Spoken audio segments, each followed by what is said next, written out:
નમસ્કાર દર્શક મિત્રો, હું છું શ્યામલ મહેતા. આપ જોઈ રહ્યા છો બાજ નજર. મિત્રો, થોડા સમયની શાંતિ પછી મિડલ ઈસ્ટમાં ફરી એકવાર રણભેરીઓ સંભળાવા લાગી છે. પ્રથમ અમેરિકાએ ઈરાન પર હુમલો કર્યો. તેના વળતા જવાબમાં ઈરાને પણ ખાડી દેશોમાં આવેલા અમેરિકન બેઝો પર હુમલો કર્યો છે, જેમાં 5 જેટલા ખાડી દેશો પર ઈરાને મિસાઇલ વરસાવી હોવાના સમાચાર છે. યુદ્ધ વિરામ થઈ ગયો હતો, શાંતિ હતી, તેમાં આ પલિતો કેમ ચંપાણો? આ શાંતિ કોને ખપતી નથી, તેના વિશે આજે આપણે વાત કરવી છે. મિત્રો, આ યુદ્ધ એ વર્ચસ્વની લડાઈ નથી, એક આર્થિક ગણિત સાથે લડાઈ રહેલું આ યુદ્ધ છે. ઈરાન અને અમેરિકાનું યુદ્ધ વિશ્વ આખાને અજંપો આપનારું, આર્થિક રીતે મોંઘું પડનારું, એમ કહીએ તો ચાલે કે આર્થિક કમર તોડી નાખનારું બની રહેવાનું છે. અને આ બધાની પાછળ તેલનો ખેલ રહેલો છે. કેવી રીતે તે સમજીએ. અમેરિકા વિશ્વની એકમાત્ર મહાસત્તા છે અને યુક્રેન સાથેના યુદ્ધને બહાનું બનાવી તેણે વિશ્વને રશિયા પાસેથી તેલ નહીં લેવા માટે વિશ્વને મજબૂર કરી દીધું છે. ભારત જેવા દેશો, ચીન જેવા દેશો હજુ પણ રશિયા પાસેથી ક્રૂડ ઓઇલ ખરીદી રહ્યા છે અને પોતાના માર્કેટને ટકાવી રહ્યા છે.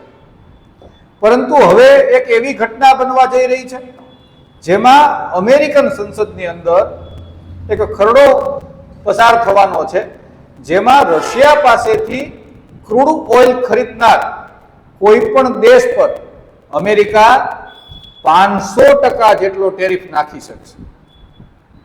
એટલે આ એક રસ્તો બંધ થઈ જવાનો છે. ક્રૂડ ઓઇલની ખરીદીનો આ એક રસ્તો જે દુનિયા માટે ખુલ્લો હતો તે બંધ થઈ જવાનો છે. તો માણસો ક્યાંથી, લોકો, દેશો ક્યાંથી ખરીદી કરશે?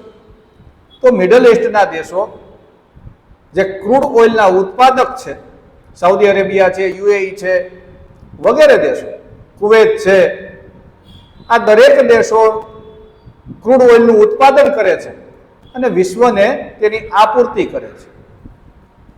હવે ઈરાન સાથેનું યુદ્ધ ફરી શરૂ થયું એટલે ઈરાને હોર્મુઝની ખાડી બંધ કરી દીધી. હવે હોર્મુઝની ખાડી બંધ થાય એટલે મિડલ ઈસ્ટની અંદરથી જે ક્રૂડ ઓઇલની સપ્લાય છે તે રોકાઈ જાય અને અત્યારે તે ફરી રોકાઈ ગઈ છે. એક ક્રૂડ ઓઇલનું ઉત્પાદક દેશ ઈરાન પોતે છે.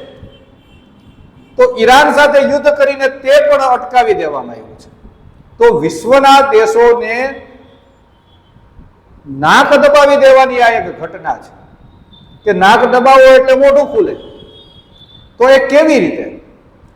તો વિશ્વનો સૌથી મોટો ક્રૂડ ઓઇલ ઉત્પાદક દેશ એક વેનેઝુએલા છે.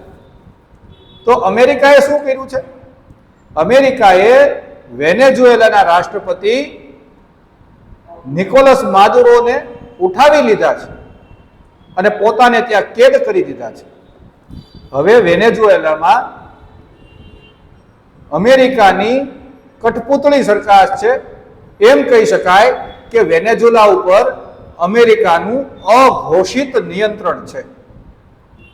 તો વિશ્વ પાસે એકમાત્ર વિકલ્પ ક્રૂડ ઓઇલ માટેનો એ વેનેઝુએલા બચે છે અને વિશ્વ આખું તેની પાસેથી ક્રૂડ ઓઇલ લેવા જાય તો તેનો સીધો ફાયદો અમેરિકાને થાય, કારણ કે પડદા પાછળથી અમેરિકાનું નિયંત્રણ હવે વેનેઝુએલા ઉપર છે. આ એક આખા ઘટનાક્રમો તમે જોઈ લો.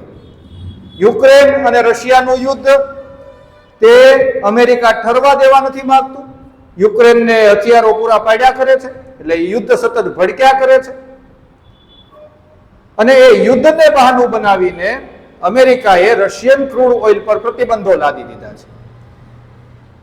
પેલેસ્ટાઇન અને ઇઝરાયલનું યુદ્ધ, તેને બહાનું બનાવીને ઈરાન પર હુમલો કરવામાં આવે છે. શાંતિ વાર્તા થાય છે પરંતુ સફળ થતી નથી. તો ઈરાન પાસેથી પણ ક્રૂડ ઓઇલ લેવાનું બંધ, અને ઈરાન સાથે સતત યુદ્ધ કરવાથી હોર્મુઝની ખાડી બંધ થાય, ખાડી દેશો યુદ્ધગ્રસ્ત બની જાય, તો ત્યાંથી પણ ક્રૂડ ઓઇલની સપ્લાય અટકી જાય. તો વિશ્વ માટે એકમાત્ર વિકલ્પ અમેરિકા અને વેનેઝુએલા છે. તો ત્યાંથી આ ક્રૂડ ઓઇલ ખરીદવામાં આવે તો તેઓ પોતાના મન ફાવતા ભાવે તે વેચશે અને ડોલરની મબલખ કમાણી કરશે. મૂળ વાત આ છે. ઈરાન અને અમેરિકાના યુદ્ધનું મૂળ કારણ આ છે. આ તેલનો ખેલ છે, આ પૈસાની રમત છે, આ ઇન્ટરનેશનલ પોલિટિક્સ છે. આપણે અનેક અલગ અલગ પ્રકારના ચર્ચાઓ કરીએ કે આમ થયું તેમ થયું, પરંતુ અમેરિકા પોતાની આર્થિક વિષમતાઓમાંથી બહાર નીકળવા માટે આ કાર્ય કરી રહ્યું છે. ડોનાલ્ડ ટ્રમ્પ છેલ્લે પાટલે બેઠા છે. વિશ્વનું જે થવું હોય તે થાય. હવે આનાથી થાય શું?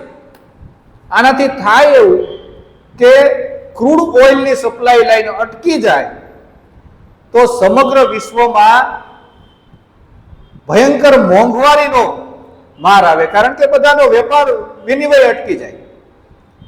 દરેક દેશમાં ક્રૂડ ઓઇલ એક જીવાદોરી છે, લાઇફલાઇન છે. વાહન વ્યવહાર અટકી જાય તો શું થાય?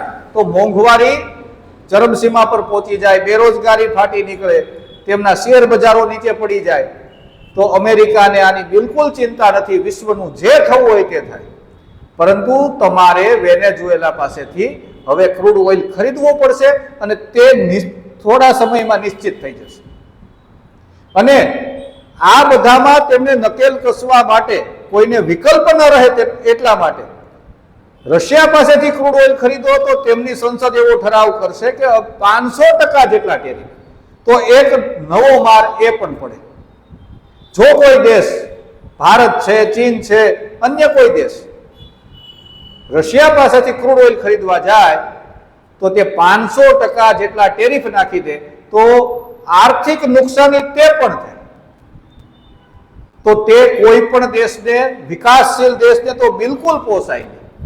આવી સ્થિતિમાં એકમાત્ર વિકલ્પ વેનેઝુએલા પાસેથી ક્રૂડ ઓઇલ ખરીદવાનો રહે છે. અને આ વિકલ્પ ખુલ્લો મૂકી અમેરિકા પોતાના ખિસ્સા ભરવાની પેરવીમાં છે. એટલા માટે જ આ યુદ્ધ ઊભું રહેતું નથી. અમેરિકાએ ઈરાનની આખી લીડરશિપને ખતમ કરી નાખી છે. હવે ત્યાં કશું બચ્યું નથી. તેમ છતાં તે ત્યાં કબજો જમાવવા માંગે છે. જો કબજો કરી લે તો ઈરાનના ઓઇલ ભંડારો પણ તેમની પાસે આવી જાય. અત્યારે ઈરાકના, કુવેતના, સિરિયાના જે કંઈ ક્રૂડ ઓઇલના ભંડારો છે તે અઘોષિત રીતે અમેરિકા પાસે જ છે. અને યુએઈ હોય કે સાઉદી અરેબિયા હોય તે પણ અમેરિકાને અનુકૂળ થઈને રહે છે. બહેરીન હોય, ઓમાન હોય, આ મિડલ ઇસ્ટના તમામ દેશો. એટલે કહેવાનું તાત્પર્ય એ છે કે આ મૂળ રમત, આ યુદ્ધની મૂળ રમત, તેની પાછળ જીઓપોલિટિક્સ છે કે આર્થિક રાજકારણ છે કે અમેરિકા પોતાની આર્થિક સદ્ધરતા ટકાવવા માટે વિશ્વને યુદ્ધના મુખમાં ધકેલી રહ્યું છે, ધકેલી ચૂક્યું છે. અને જ્યાં સુધી તેના મનસૂબાઓ ફળીભૂત નહીં થાય, સમગ્ર વિશ્વ વેનેઝુએલા પાસેથી ક્રૂડ ઓઇલ ખરીદવાનું શરૂ નહીં કરે, ત્યાં સુધી કદાચ આ યુદ્ધ શરૂ રહે તેવી શક્યતા છે. વચ્ચે વચ્ચે શાંતિ વાર્તાઓ થશે દેખાડા માટે, અને થોડા સમય શાંતિ રહે, વળી પાછું કોઈ બહાનું શોધીને વળી ઈરાન પર હુમલો કરવામાં આવે, ઈરાન ફરી પાછું તેમને વળતો જવાબ આપે. આમ કરીને વિશ્વને એક અરાજક પરિસ્થિતિમાં ધકેલી દેવાનું કાર્ય થઈ રહ્યું છે. આની સામે આખા વિશ્વએ અવાજ ઉઠાવવો પડશે.